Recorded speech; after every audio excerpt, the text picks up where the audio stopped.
Hey everybody, and welcome to Don't Copy That Floppy. I'm your host, Lex. I'm your other host, Dan.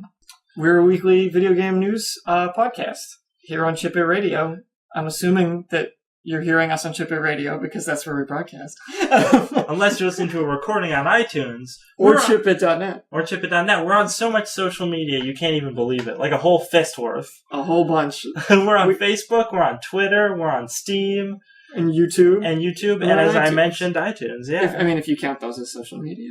I guess you kind of can. I would count iTunes, yeah. Yeah. I mean, if you're going to count YouTube. We are not on Google+. Thank God. Dodge that bullet. There was a story recently about how Google is uncoupling Google Plus from YouTube. Really? Because they understand that no one cares about Google Plus. That is terrific. I know, it's so happy. I'm so that was miserable the day when they bonded those subscriptions together. Oh, horrible. So we have tons of stories to talk about this week. And by tons, I mean not as many as last week, but still quite a few. We got enough. So Dan, what are they? Oh, we got a little bit of news about EverQuest. Everyone's favorite game. That's what everyone's excited about. Some console news out of China. Some general news about upcoming games. A little bit of thing about Konami that I thought was kind of funny in light of how they've been lately. We've also got a story on Duke Nukem, which I bet you never thought you'd hear. The Duke. And yeah, there's a little snippet about EA that I dug up that's kind of related to something we talked about last week as well. Oh, okay. And you know what? Before we talk about anything else, I want to look up, what was that Midway documentary called? Insert Coin? Insert Coin. I want to look that up and see if it made it. Oh yeah, we totally forgot to check this week. It was a busy week. Yes. So for those who don't know, Insert Coin was a Kickstarter that was started a little while ago. It was for a documentary about Midway in the 90s. It got funded! So when we last looked at this last week, you sent me a link to the Kickstarter page like a few hours before we recorded. And they were about like 30,000 short of it. Maybe 25? And their total goal was what, 75,000? Yes. But then by the time we recorded, they only had like 48 hours left. And by the time we recorded, it had jumped up about like $7,000. So we started to think, maybe it'll get pushed through? And it looks like it did. Excellent. Which is great, because both of us were talking about how much we actually wanted to see this. And think it would be a really cool little piece of history about a very prolific game developer. We get to watch a movie about Mortal Kombat in the arcades. Oh, according to this, not only did they make their goal, they actually got 92,000. Well, that was unexpected. Seriously? They beat their goal by $17,000. I'm pretty sure there were like a few very rich people. Yeah, because they had a few of those really big rewards left. So yeah, that's good though. I'm happy. Excellent. What else do we got? Let's start with this Everquest article, because it's not every day we get to talk about Everquest. No, often no one talks about Everquest. One might say no one plays Everquest. But no, that's not true. It's, as I was shown reading this article, someone on Earth still plays Everquest. And somewhat enough people to cheat. I guess. So this is an article from Kotaku from August 19th. That is correct. And it is entitled EverQuest 2 is building a, quote, prison server for shitty players. Amazing. So, we've talked in the past about how World of Warcraft have done different things where they've tried to police players that cheat or are all around nasty to other players. Yeah. And we were talking about Guild Wars was doing a thing too, and different methods. Oh, and wasn't it H1Z1? Yes. That had a whole thing where people could publicly apologize. Yeah. So, EverQuest 2, which still exists, came up with a new policy. They have created a server called Drunder. Drunder. Which is a weird name. And it is a prison server. So the idea is that when they catch someone cheating, or you get shipped off to the gulag. Yes, you get shipped off to Drunder. So apparently the game world is the same. Yeah. But you don't have access to customer service. Customer service, which is hilarious. Yeah. And you can't complain about anyone breaking the rules. Yeah. And if you get stuck in the world and need a game master to bail you out, you can't. Yeah. You're stuck. And you can't use any other server. Yes. If you want to play Everquest 2, this is the server your account is trapped on. Lucky you. So you get to hang out with all the other cheaters and have a cheat party. Sounds great. What if that? I think it would be great if this this blew up in their face, much in the same way that Australia blew up in Britain's face. You mean by becoming a wildly successful place? Yeah, and just a better place than the original. Like, Australia is much better than Britain. Winning that emu war. I mean, Australia has some weird animals that'll kick you or bite you, sting you, they kill you real quick, disembowel you. Yeah, but no, you can't deny they're not a great vacation destination. They got a big rock, at least one. They got an opera house that looks real funny. It does. It was in the Pacific Rim. Among other movies, because that's how you know you're in Australia in a movie. That's true. They just show that opera house. Air conditioning. Is that even picking up on the mic? It probably is. Probably even though is. We can't hear it. I'm going to go turn that off. Sorry, it's summer. But yeah, so I think this is a great solution for this. Yeah, I think it's fun. Because those players still get to play. This article does say that this basically amounts to a big social experiment, and brings up that, interestingly, there's actually a petition system for regular players to have themselves sent to Drunder, but the game developer warns you won't be able to move individual characters to this server while maintaining characters from the same account on another. This is a one-way trip for your whole account. You'd have to have 2 accounts. No. But, that's cool. So some people can be like, I want to live in the Badlands of Everquest too. Send me to Drunder. They can have, like, weekly pit fights in the Drunder Dome. Except everyone will be cheating, so they'll be the most, like, elaborate pit fights. Or they'll be the most boring pit fights. Oh, he used the health cheat again. He was about to die, but now he's not. Oh, but he's about to kill the... Oh, no, but he used the health cheat. Oh. 3 days later. 3 days later. Yeah, they just keep getting excited. They keep fighting until the players get exhausted and have to rage quit. There's stories in World of Warcraft of players playing like druids because they have so many good self-healing abilities. 2 of these druids like dueling each other, and the duel just like does not end. Neither of them can kill each other. So we're gonna get that kind of situation, I'd imagine. Speaking of Warcraft stuff. Yes. A little bit of news about Hearthstone the other day. Oh, was there? The new expansion is coming out on Monday. Announced. Cool. They've been saying the whole month it's coming out in August. But they just wouldn't tell the date until like a couple days ago. I've been seeing people post card previews a lot all over the place because I guess they've been releasing a decent number of card previews. Yeah, they have showing off like new mechanics and stuff. And they have a feature called Tavern Brawl where you fight with a special set of rules special pre-made decks. Oh, cool. So right now the current Tavern Brawl is you play with decks that contain like 90% new cards. Oh, wow. From the set that hasn't come out. So the idea yet. is you can just try it all out before you get it. Cool.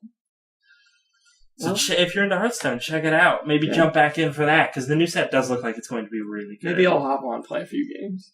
Haven't done that in a while. What's China getting into now? Oh my gosh, China. China, you guys. You scamps. You guys. No one can hold them down. No. So in the latest of the many, many, many knockoffs of things to come out of China, they're making a console called the Ouyi. Ouyi. Which Does that sound familiar? An Android-based... Is this also Android-based? I actually don't think it is. I think it's like more of a legit console parts. Okay. Well, it's seeking funding on a Chinese knockoff of Kickstarter. Oh my god, even the Kickstarter version is a knockoff. Even the Kickstarter page that it is on is a knockoff. Could this be more amazing? How did they get the rights to put Assassin's Creed here? No, but okay, so that's the thing. As we reported on in the past, China is allowing consoles now. They did it for a really long time, so a lot of the major companies have been rushing in, but also some enterprising Chinese people decided that they were going to make their own console, and copyright laws do not apply in China, which is why all those bootleg DVDs come from there. Yeah. So yeah, I think that's how they're able to do this. I'm sure that Microsoft and Sony are going to pursue legal action, but there hasn't been much a word on that yet. In proving that they have absolute brass balls, the company developing the system said that they spent 6 months coming up with a unique design.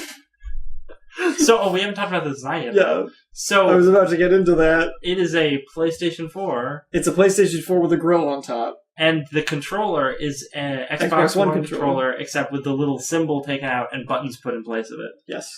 It is otherwise, it just looks like a PS4 with an Xbox One controller. And it is called the Ouyi.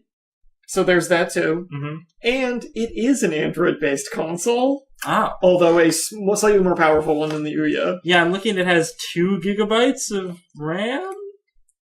Amazing. Amazing. I bet you could run 2 games of Amazing Frog at the same time. I'm sorry, Amazing Frog? You gotta say the name right, there's a question mark in there. So, they're calling it a micro console, but they're modeling it off the PS4 and the Xbox One. Because you look at like the Ouya, and that thing's like mini. It's very tiny. It's basically an Android phone, but it hooks up to your TV and plays games. I don't know why they ever thought that would sell. Yeah. I mean, the PS4, this article was from Tech Times, by the way. This article says the PS4, Xbox One, and Ouya are all a success. So you just put them all into one, and it's guaranteed to be good, right? Right? I mean, I think that most of the reason why they've called it the Ouyi is because they're kickstarting it, and they probably know, as many do, that the Ouya was one of the most successful Kickstarter projects. Yeah. So that's probably why they're doing that. Oh, it's going to be $70 if it releases. If it releases. Copyright laws don't apply in China, despite retailers in the country now being allowed to sell both Xbox One and PS4. So, if it reaches its funding goal, it's going to get made. Because none of the copyright laws will hold. I like how it's a $70 console. It's clearly just Frankenstein from other consoles. Yeah. It's not even very nice in terms of like its horsepower, and they're still asking for money for it. Like, there's a whole nother level of brass balls on these people. Oh yeah. They don't care. They just don't care. They want your money. What will it play? Who knows? The utter absence of copyright laws in China is amazing. Just seeing the stuff that happens when you have like no copyright law, it's surreal. And I guess it's because we're from the United States, where copyright law is like ridiculous. Yeah, we've done stories about how it's too hardcore. Yeah. So seeing this is like the polar opposite, where there's just none. And it's weird. I mean, you know about like how they even, when Japan was touring around with their holographic Hatsune Miku Vocaloid singer, and then China just made a holographic singer that looked exactly like Miku but red, and they just didn't care. They were just like, yeah, look at our amazing new technology that we invented. This is our digital singer, Muku, or something. They just don't care. Meanwhile, North Korea invented a cardboard cutout of a singer and said, look at this advanced technology. So much more advanced than the rest of the world. So I don't know how JD Finance, the Chinese knockoff of Kickstarter, works, It seems as though they are asking for 100,000 yuan, I think that's Chinese currency, to fund this. So I want to see if I can get Google to translate this into dollary dues for me. They're only asking for 15,600 US dollars. That's not bad. That's not bad. No. And Like- it's a $70 console. This is a bargain. We gotta jump on this. Never guy. mind. We rescind our previous statements that this is a ripoff, and now consider it highly affordable. Highly affordable, great deal. Great deal, do it. Go donate. Get ready to import your Ouye. It's the wave of the future. Oh man, are they going to finish this Kickstarter and then never make the console? Oh no. Because that's something that I wonder how strict JD Finance is with that stuff. probably not very. It's a Chinese knockoff of Kickstarter. Let's assume not. But that's something that I would assume that would happen in America, actually, before I'd assume it would happen in China, because I think they could actually produce these consoles and get away with selling them. Yeah. So it seems like they're actually more incentivized to produce this console. Yeah. I totally want to get one and just, like, see what I can get to play on it. It'd be nothing. Nothing will work on it. Let's talk about Nintendo a little bit. Why don't you take us into this one? So this is not really a knockoff per se, but it is sort of a cheating tool. It actually reminds me in a weird way of the Game Shark. I was just going to say Game Shark. Game Shark. Yeah. This is a story from August 18th from Polygon, and it is about the Amiquo. You didn't hear me right. I didn't say Amiibo. I said Amiquo. Just like how earlier we said, ooh, yeah. Ooh, yeah. But no, so this is a little black disc, and the idea behind it is that it can store data from amiibos. Like all your favorite amiibos, like cow, penguin, elephant, giraffe, apple man, and rhinoceros. Everyone's favorites. Your favorite Nintendo characters are all here. And Pete's Dragon. Pete's Dragon is in it too. But yeah, so this is in the UK that they're making this. Yes. And the idea is that it syncs up with an app on your Android device. You can scan an amiibo using the Android app. It's weird that this isn't just all included in the Amiibo, but then the Android app grabs that data, the amiibo's data of if you've leveled it up, or just the data saying I'm this kind of amiibo, and then transfers it wirelessly to the Amiibo, and then you put the Amiibo on your Wii U or your handheld, your 3DS. Yeah. And it reads it as whatever amiibo that it has been uploaded as. Yes. So this brags that it is going to become. It comes preloaded with 10 figures. Are they talking about these 10 figures? I'm pretty sure. And what do you do with these? And 5 of those are unreleased.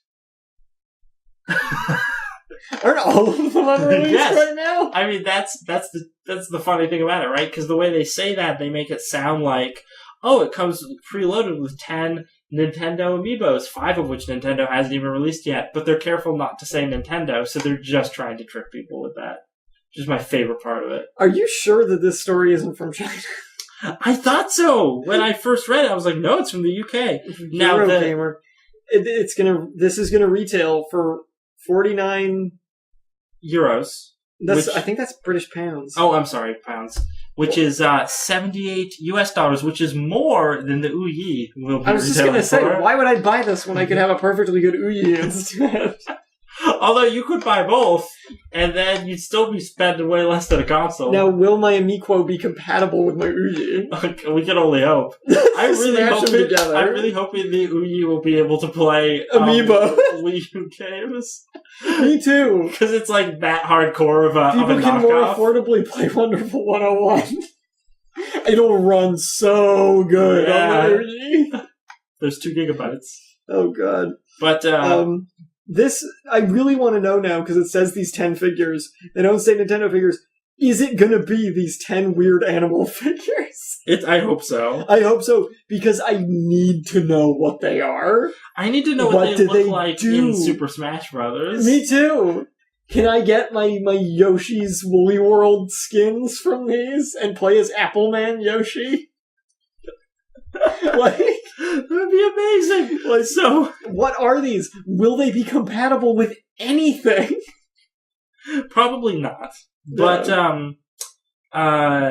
but as we said, this is the UK, this is not China, so copyright law definitely applies. Yeah. And Nintendo released a statement saying that they actively monitor threats to its product security, which this undoubtedly is. Yeah. And the unauthorized use of its intellectual property, which this undoubtedly is, and will vigorously enforce its intellectual property rights and will work to protect its greatest assets, its beloved characters and products.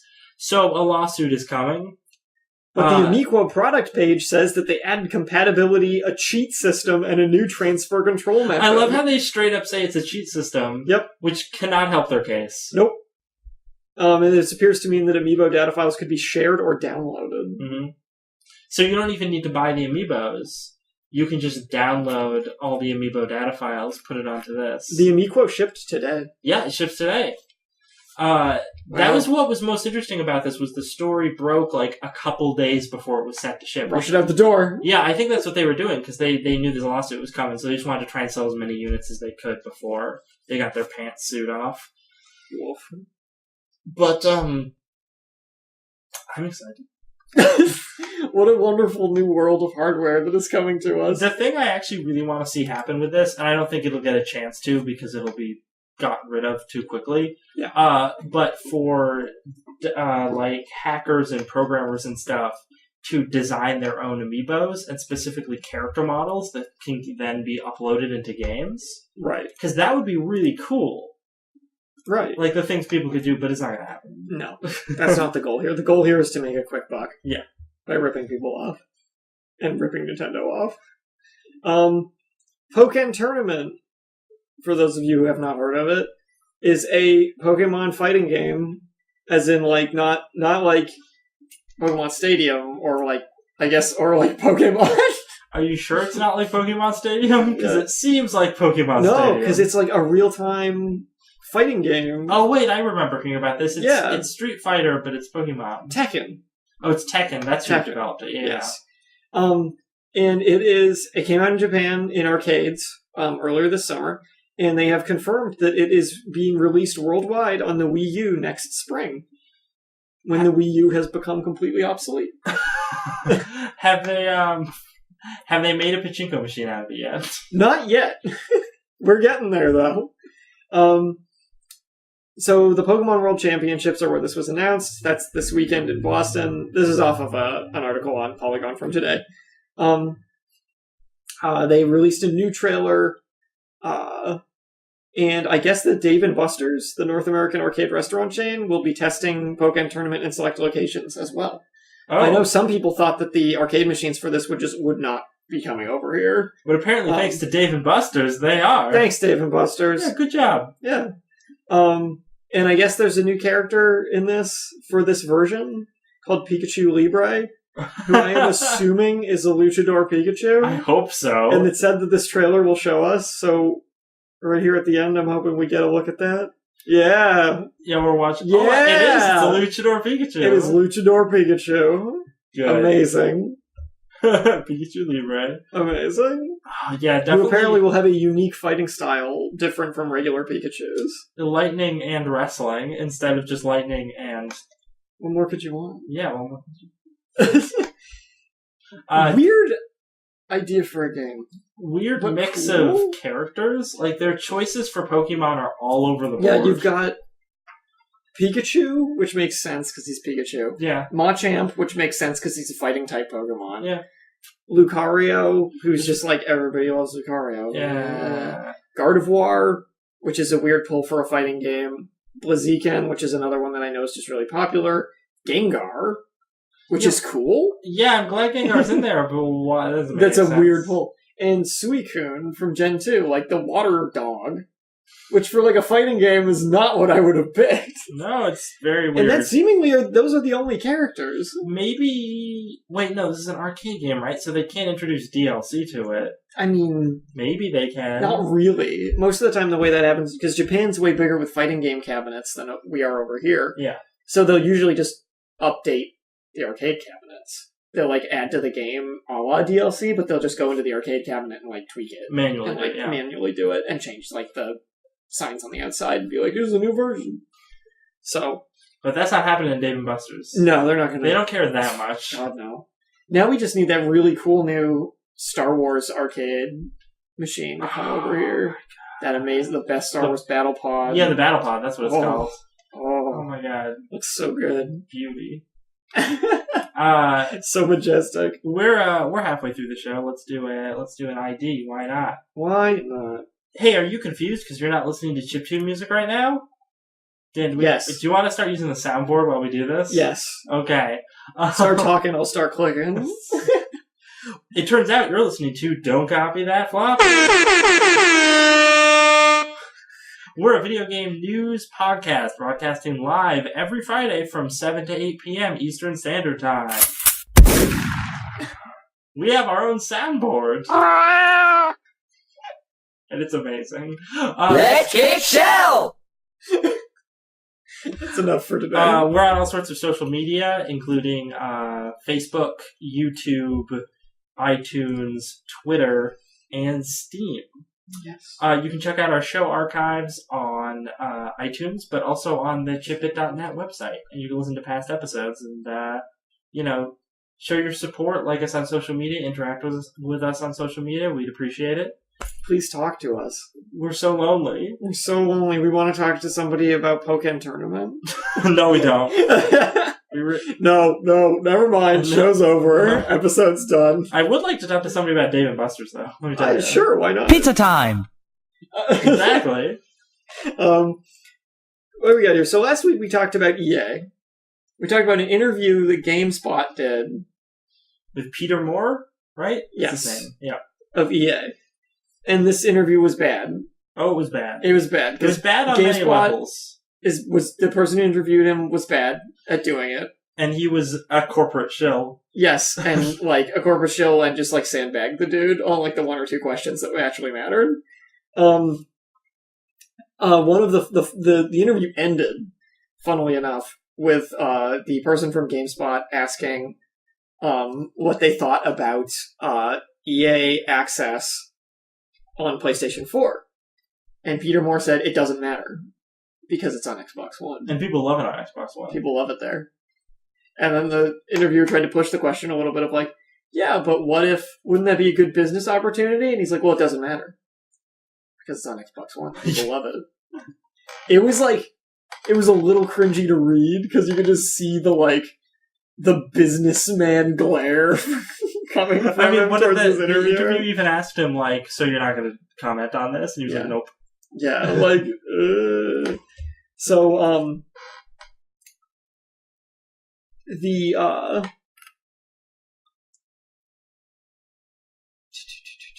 this article I pulled up was basically just some people commenting on that. And sort of speculating why that was that he did that. Why he didn't want to talk about it? Why he didn't want to talk about it, which I thought was the reason the article jumped out at me was because it seems like they were like, what, like, this happened, like, it's weird, but I don't think it's very weird. No, it's not weird at all. Yeah, that's a very standard corporate response when they don't want to talk about something. And granted, I don't think EA ever made a statement about PlayStation 4 or anything at all regarding this, but some people at least apparently seem to think that they should want it on PS4 because it's like a business opportunity. Well, clearly missing. Those people don't get why he didn't want to answer it to begin with, which was that they obviously tried to work out a contract and the negotiations didn't work out because Sony probably wanted more money than they were willing to give. And I would assume that Microsoft offered them some sort of exclusivity stuff. And it wasn't good enough. Or whatever. Negotiations fell through. And then because Microsoft does not want to release a statement saying that it didn't work out because that only makes them look bad. They just release no statement at all and avoid the question. Yeah. This should be obvious to everyone, but apparently these people couldn't figure that out. Oh, well. Guess what's been confirmed? Oh, I heard about this. I didn't include it in my articles because I didn't think it was important enough, but I was wrong. Clearly, it's important enough. Also, I don't know what to talk about this week. Are hot ladies important? Yes. Absolutely. We already talked about whether or not the character from Final Fantasy 15 was too sexy. They still have to address that. They do. They haven't. Somebody did do a change, like a model edit to make her into a buff dude with like hot pants. And I was like, amazing. He's still too sexy. Well, yeah. Even in man form. So, Dead or Alive Extreme 3 Venus has been announced. Whoa. And with the announcement comes the confirmation that there will be both bikinis and volleyball in this game. So, for those of you who don't know, because it's not in the title anymore, Dead or Alive Extreme is Dead or Alive Extreme Beach Volleyball. Yes. In which the Dead or Alive females bounce around. Yeah, that's exactly what they did. That's the only good way to describe it. The most recent version of the game that was released in the States, as I recall, was like barely any volleyball and just lots of mini games. Yes, that like included water bouncing. Almost all video games. There was like a flag grab, and there was lots of a water slide. There was the butt battle. Yeah, there's lots where you had to balance, and they would just teeter around a lot. Like, oh no, and we're jiggling. Yeah, the Dead or Alive, the buxom ladies of Dead or Alive. The Dead or Alive games are known by they're known for being made by a perv. The most successful game series ever developed by an oatmeal cookie. Exactly. Yeah, that guy is so freaking sketchy. Not just because he looks like that, although that doesn't help him at all. He himself is super scheming. Because he keeps developing these games that are just all about... He's also making Devil's Third, which looks... I forgot he was not that. good. Yeah. At least, I mean, I haven't seen much gameplay, but aside from the gameplay, maybe the gameplay for Devil's Third looks good. The rest of it looks abysmal. But does it have jiggle physics? Undoubtedly. Of course. These games will always include lots of women that are scantily clad, and he had his developers program special jiggle physics just for this game. Yeah. Independent boob physics. Well, those were... They made them for the last games as well, as I recall, but for this one, I mean, he's got to up the ante. Yeah. Because don't bother proving on the graphics in any other way, or the gameplay. No. Just make sure the jiggle physics The are gameplay better. was fine. It was 100% playable. It was exactly what it needed to be. There was also a thing I read about this on how there's this new texturing thing where their like skin looks way more realistic, which creeped me out when I read it. It creeped me so hard. There's no way you can say that without it sounding really like... but this is only going to include 9 of the characters. Are they going to sell the rest as DLC? Probably. Thank God. So, I want to say the thing that I always thought was the weirdest about this game. The weirdest thing about this game is that you'd think, because of what it is, that you play as... Like, I don't know if you know this, but when you play as, like, a character. You're not just there, like, as, like, the controlling the menus and watching stuff happen. You're supposedly, like, a person that's here. With all the Dead or Alive girls. And you can take pictures of them, too. There's a minigame where you take pictures of them. I don't doubt it. Obviously. So, you don't play as, like, some guy. You play as one of the girls. You pick a girl to play as. And it's really weird. Because the girl you pick will narrate everything you're doing and be like, I'm so tired, I should get back to my room. And there's this whole subsection, like submission of the game to befriend other girls by giving them lavish gifts. Like there's a whole shop where you can buy swimsuits and like chocolates and perfume and, other crap that women like or whatever. All the stuff that women like, according to men who have never met women. Cookies. Maybe you can get them oatmeal cookies. That's probably in They there. have little sunglasses on. But there's this whole mini game where you you get money for winning games that you can use to give gifts to the other girls and be their friend so that they'll play games with you. Which just adds this whole other layer of what? To the game. Oh, so one of the things that I should say about it's a this- very Japanese game. Oh, totally. It's that quintessential, why that you get with Japanese games like this. I mean, I could see something like this being made as an American game, though. Totally, That's true. But I think that if an American company made it, they would just go all the way for the rating. I can't remember the name of the rating. AO? Yes. Oh, you think so? Yeah. If they were going to go this far, they would just go all the way. I know, but it's weird too, though, because Japan just makes tons of porn games. That's true. Japan releases many porn games every year. Many more than and that's any other not, country. a thing over here in the West. So it's would it even be? I don't know. No one in the West I've never seen a game from the West that's really like this. Aside from stuff on Xbox Live Arcade, Indie Arcade, which is a whole other. We're not. This is a dark place. Yeah. But no. So I should note that there's no scheduled U.S. release for this. This is Japan only right now. Darn. Yeah, I know. You'll just have to get an Ouyi. It'll probably be able to play this. And get your Amiibo on there. Load up your pirated Donkey Kong into this game. Oh, and just so you guys know, since only 9 characters are getting into this game of the 15 possible characters, you've got to vote on who you want to see in the game. Oh, I did hear about that. Yeah, by downloading their glamour shots. Yeah, the glamour shots of your favorites. How else would you do it? There's no other logical way, really. No, really not. Oh my god, this whole franchise is so freaking sexist. It's horrible. It's the worst. Ugh. How did this even come out of a fighting game? Because Oreo Itagaki. Cookie, he is a sketchy dude. Have you ever seen the picture where somebody flipped his face upside down and made it black and white and then put a little astronaut on his chin? With a flag? I need to go search for that now.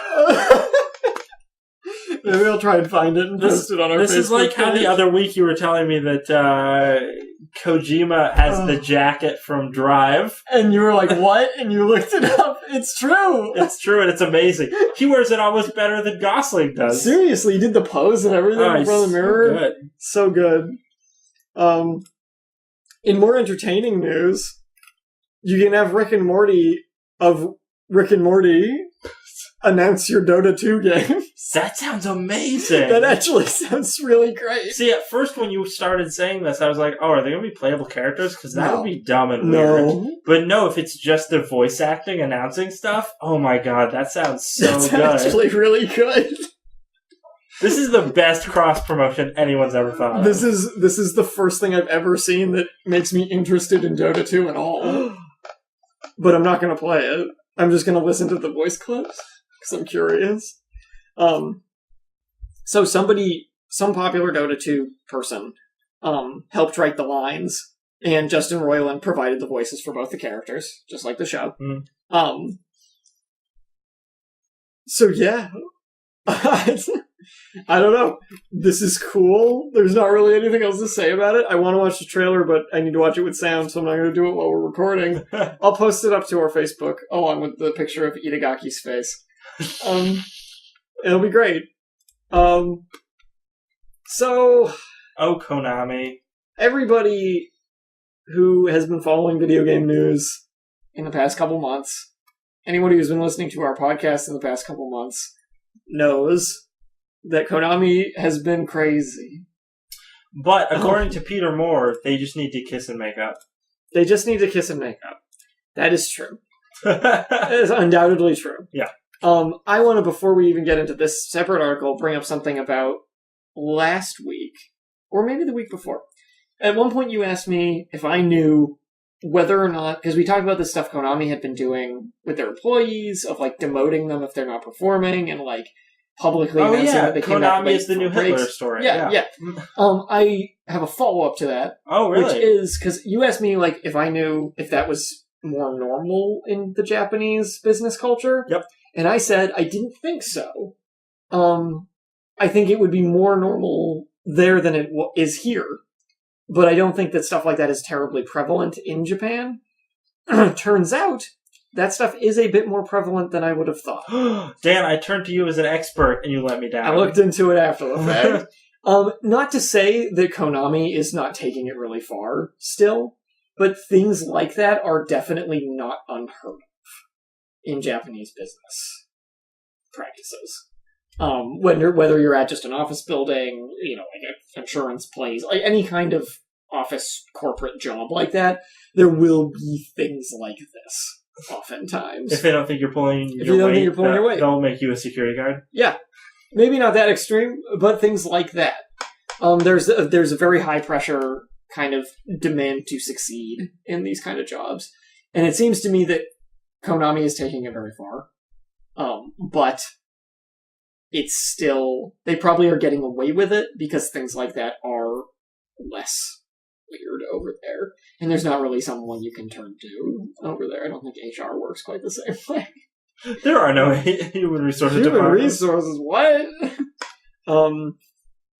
Meanwhile, though, right now, today, Konami wants to know what games we'd like to see come back. I guess they need a new pachinko machine to make. That's probably true. This is an article from Destructoid from today, which sarcastically says that everyone's favorite publisher, Konami, has released a heritage game survey asking players about some of its IPs and how they feel about them. More importantly, it's asking us what we'd like to see brought back. The games listed are Rocket Knight, Bishi Bashi, oh, of course, Bishi my Bashi, favorite, yeah. Parodius, Sunset Riders, yep. Contra, all right, Suikoden, that's a weird one, Gradius, Track and Field, Bomberman, Castlevania, Mystical Ninja Goemon, Zone of the Enders, ooh. Vandal Hearts, Yu-Gi-Oh! Or none of these. Or none of these. It's interesting that they left out one of their IPs that everybody wants to see come back and that they were going to have come back but canceled the project. Yeah. A little IP called Silent Hills. Well, I mean, it just got a new game. Yeah. Real fun one. You can win money playing it. It's a shame, but I feel like that's it. So they do mention in this article there's no mention of Silent Hill or Metal Gear at all. Although, I mean, since Metal Gear is about to come out, and there's sort of an assumption that they're if just the new one, keep it going. Yeah, and it's going to get really bad, but they're going to keep pumping out games until it's not profitable. Yeah, so it's not like that's a franchise they would bring back, but Castlevania is an interesting thing to mention, especially since we just saw a very successful Kickstarter for a Castlevania spiritual successor. They also, because the last Castlevania games that came out were Lords of Shadow, which were made by Western Studio. You had Castlevania Lords of Shadow, Castlevania Mirror of Fate on the 3DS, and Lords of Shadow 2. Okay. So I guess, technically the franchise has still been around. Those Castlevania games were not particularly Castlevania-ish. They played more like God of War with like Castlevania art direction. So this obviously means like the classic style Castlevania, I would assume. I'm interested in Zone of the Enders, but I don't think I'm as interested in Zone of the Enders if Kojima's not a part of it. I mean, that's a big deal. What about Mystical Ninja? I had forgotten about that. That game was an experience. It was an experience. That N64 Mystical Ninja game? Yeah. Wow. I remember when we went to our friend Max's house and played the ending of that game. The big turnip in space.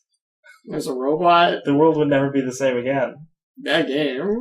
And a big musical montage and everything. Yeah. It was great. I'd love it if they brought that back and just made it just as weird. That's fine. Or that would actually be great as a really weird pachinko machine. That would work. Contra also actually would kind of work as a pachinko machine. Some of these I didn't really think were, like, dead franchises. Because, like, there's been semi-recent Yu-Gi-Oh! Games and Contra games. Yeah, I assume in Japan there's Yu-Gi-Oh! Stuff still going on because they still care about it. Yeah. Mm. Yeah. I mean, I'll give them, like, Bishi Bashi and, like, Bomberman and Suikoden, I guess. I think the last one of those was on PS2.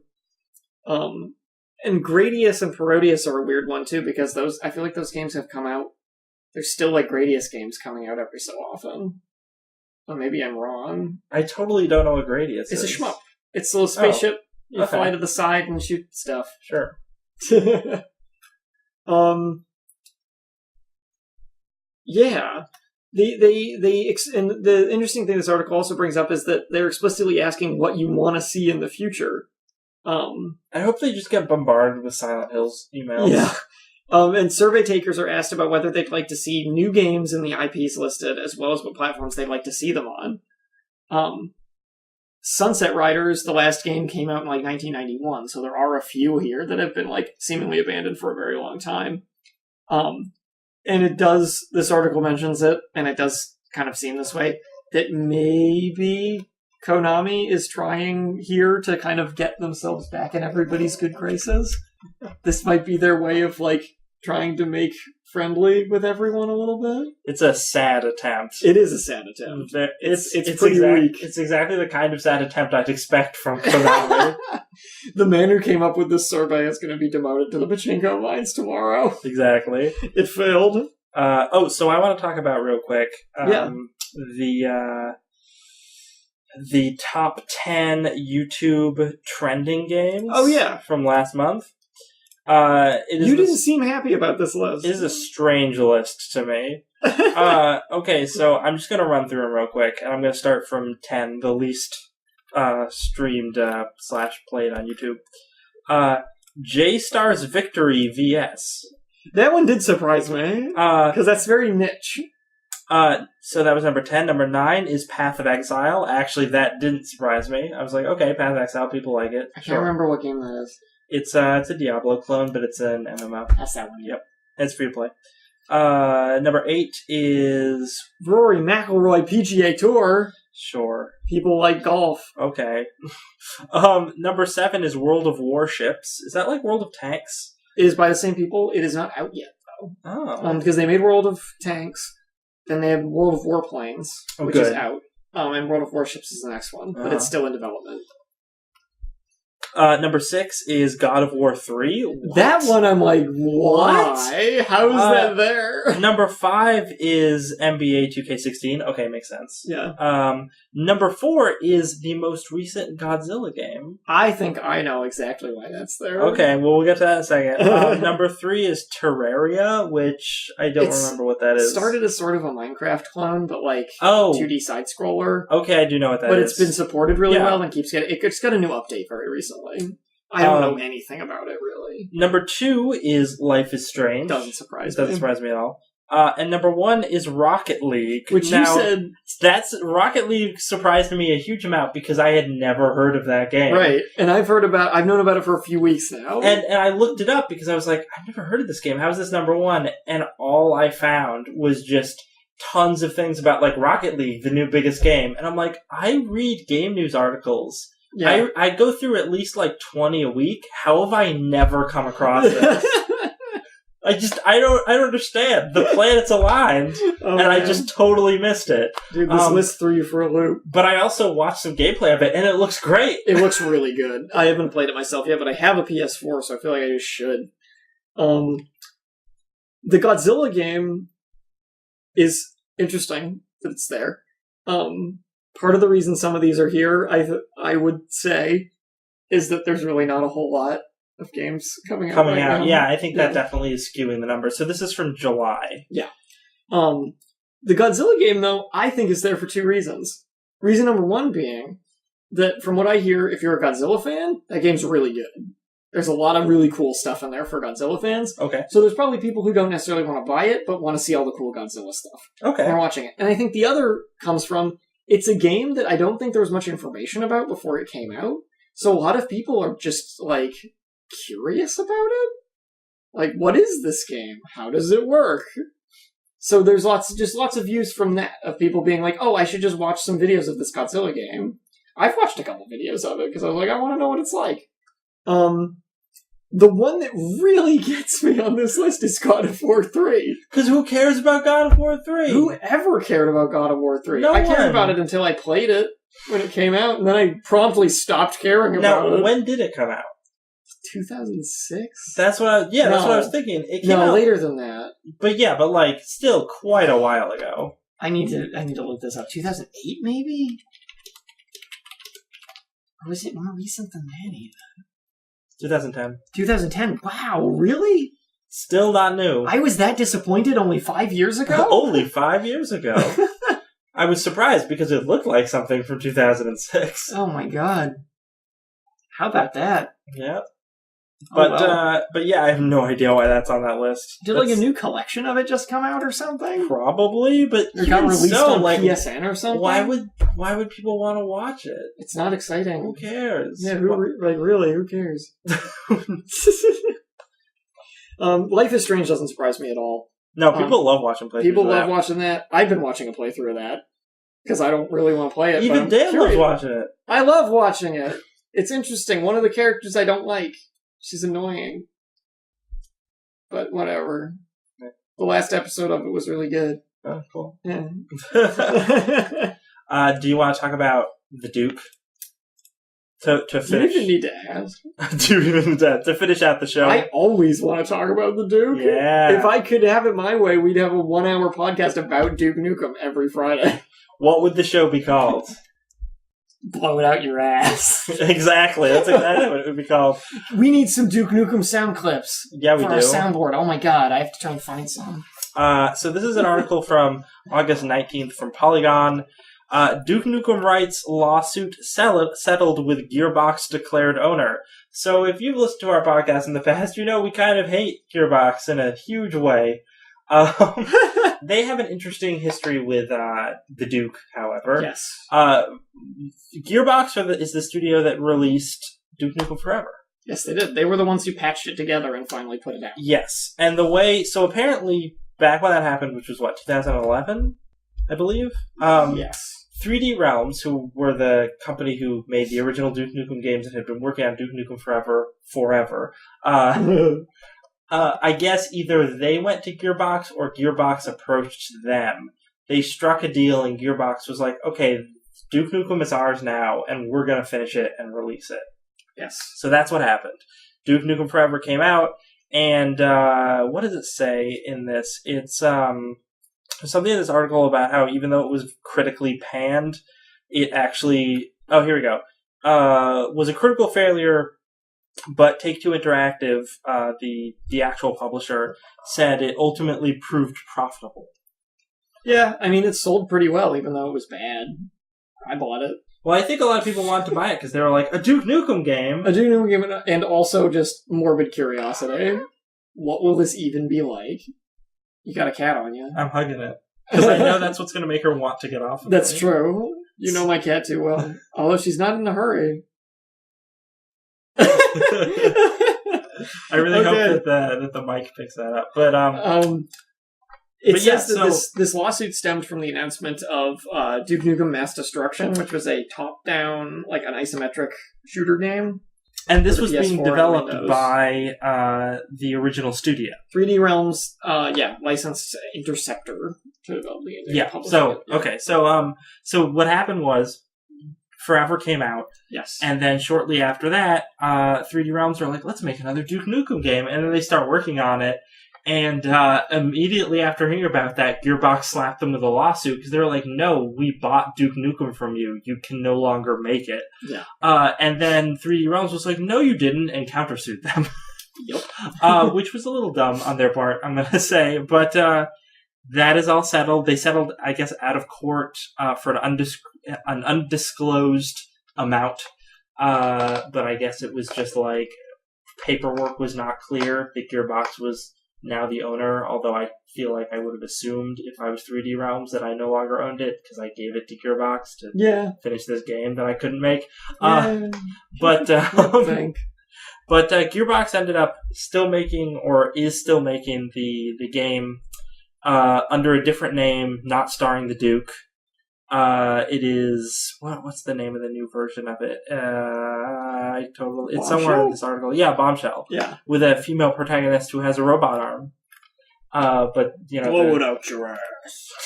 I hope they just have her use a bunch of Duke Nukem quotes. And it's the same voice actor. Yeah, John St. John. Yeah, get him to voice her. That would be great. Terrific. So now it's official that Gearbox definitely owns the Duke Nukem, and we will just have to wait to see if they feel like making another Duke Nukem game. Although, considering the fact that Gearbox, we have a lot of problems with them, but I have always said their writing has always been really good. If they could just put that Borderlands writing talent on a very mediocre shooter that is a new Duke Nukem game, that'd be a great game. Yeah. It'd be fantastic. If they could just make a funny Duke Nukem game. Yeah. And I know they're capable, but I think they're not really prioritizing it. The reason why the lawsuit is happening is probably not because they actually want to make more Duke games, but just because they want to hold on to the IP. Just in case. Yes. What games are coming out? You want to talk about this real quick? Yeah, we got a couple of minutes because we started a little bit late. This is super interesting, although also a very short story. So this is from August 17th. I found about this from VG247, Video Games 24/7, a game news website. And it's about how some former Witcher 3 developers started their own studio. They started their own studio called Fool's Theory, and they have announced their first game, which is called 7. A game about finding out what's in boxes. Exactly. They describe it as a thief-inspired 3D isometric RPG. That's interesting. Sounds really interesting. Apparently it's dystopian sort of open world thing. There's this continent that is racked by all of these earthquakes that have destroyed a lot of regular civilization, but it has also revealed underground these big metal structures and cities and stuff.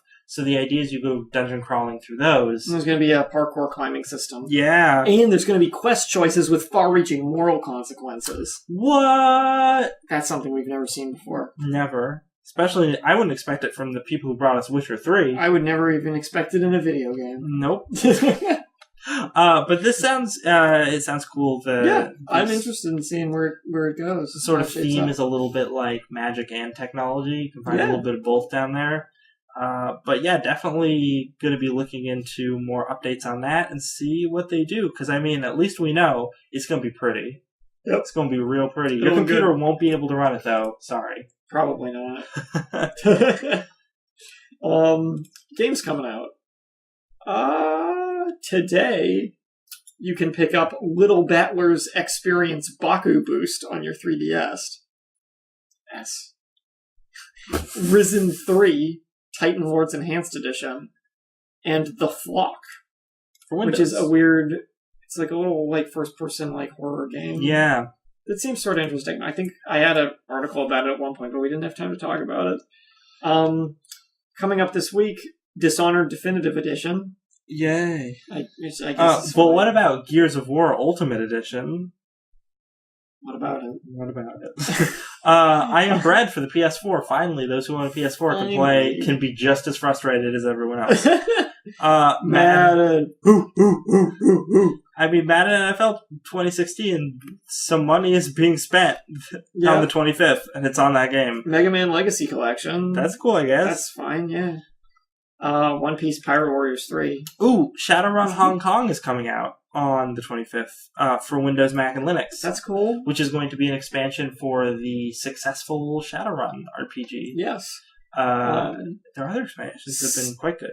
Steins Gate, the Japanese visual novel turned anime, is coming out on the PS3 and Vita.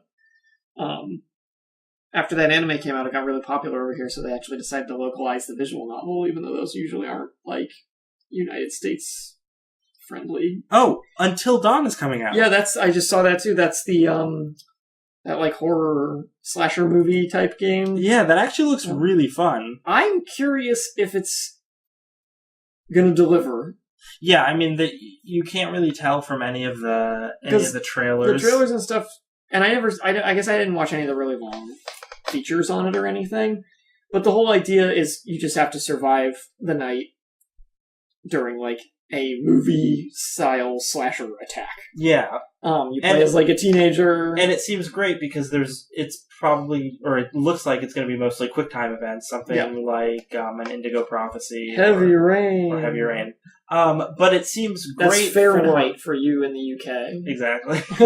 But it seems great because of the idea that, like, whenever you're watching a horror movie and you're like, that girl's so stupid, she should have done this. Now you can do that. Now you can do that. Yeah. So it feels like you're controlling a horror movie, or at least that's what it seems like from trailers. I'm really curious. I'm not interested enough in slasher movies to pick it up myself, but I really want to see how it works. I want to watch just like a Let's Play. Yeah, definitely. One thing to note, though, this is PS4 only. Yes. Then on the 26th, we got Octodad Dadley's Catch on the Xbox One, as Octodad slowly makes his way onto every console. Slowly suction cups. This is what I want at a time. And then, I guess the last thing we can talk about is Lara Croft Go for the iOS. Oh god, I don't know what this is because I clicked on it and it just took me to the entire page for Tomb Raider. I think I saw it at either PAX or E3 as like some of the additional coverage. Doesn't look bad. It just looks super boring. Great. It's a puzzle game. Terrific. It doesn't seem anything like Tomb Raider. Whatever. I'm sure it'll be fun. It just doesn't make sense as a Tomb Raider game. But that's about it. Yeah. Thank you very much for listening. We have been Don't Copy That Floppy, your weekly video game news podcast on Chip It Radio, broadcasting off chipit.net. You can find us on social media such as Facebook, Twitter, Steam, YouTube, and iTunes. So hit us up on any of those places. Message us. We'll probably message you back. I mean, we will. We got nothing else to do. We have nothing better to do. And until next week, remember, don't copy that floppy. Let's kick shell! That floppy. Let's kick shell! That floppy. Let's kick shell!